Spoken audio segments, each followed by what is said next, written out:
दोस्तों, आज मैं एक पिता के अद्भुत त्याग की कहानी सुनाना चाहता हूँ, जो कि एक पिता ही कर सकता है। एक गांव में दो बचपन के मित्र राजेश और विकास रहते थे, जिनकी मित्रता की मिसाल गांव के बाहर भी दी जाती थी। राजेश के दो पुत्र थे, राहुल और आशीष, जो कि बड़े ही होनहार थे, और विकास का एक पुत्र अतुल और एक पुत्री हेमा थी।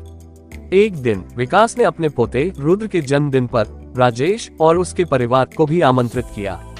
राजेश अपने परिवार के साथ अपने मित्र विकास के घर गया, जहां राजेश ने देखा कि विकास का बेटा अतुल टीवी पर क्रिकेट देख रहा था। ये देख विकास ने अपने बेटे अतुल से बोला, यहाँ बैठकर टीवी देख रहे हैं बाबूजी, काम क्या तुम्हारा बाप करेगा? अतुल बोला, नहीं पिताजी, मैं करता हूँ। अपने मित्र विकास का ये व्यवहार देखकर राजेश आश्चर्यचकित रह गया। उस समय तो राजेश कुछ नहीं बोला और वहां से कार्यक्रम समाप्त होने के बाद घर लौट आया। परंतु ये बात राजेश को सारी रात परेशान करती रही कि विकास अपने पुत्रों से अच्छा व्यवहार नहीं कर रहा था। पहले तो वो ऐसा नहीं करता था। अगले दिन राजेश जब विकास से मिला तो उसने उसके इस व्यवहार की वजह पूछी तो विकास का जवाब सुनकर राजेश हक्का बक्का रह गया। विकास ने बोला, मैं जानता हूँ कि मेरे परिवार वाले मुझसे बहुत प्यार करते हैं, लेकिन ये भी सच है कि अब मुझ पे बुढ़ापा आ गया है और अब मैं बीमार भी रहने लगा हूँ। अब तो एक न एक दिन इस शरीर को छोड़ना ही पड़ेगा।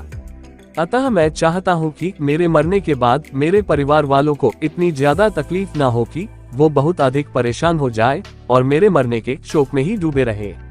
मैं चाहता हूँ कि मेरे मरने के बाद वो मुझे आसानी से भूल जाए और अपने जीवन में आगे बढ़े। इसलिए मैं उनसे ऐसा व्यवहार करता हूँ। अगर मैं अपना व्यवहार अच्छा रखूंगा तो वो मेरे मरने पर अत्यधिक दुखी होंगे। विकास की ये बात सुनकर राजेश की आंखों से आंसुओं की धारा बह रही थी और उसने विकास को गले से लगा लिया। इस कहानी से हमें शिक्षा मिलती है कि माँ बाप हमारे लिए सदैव शुभ चिंतक होते हैं।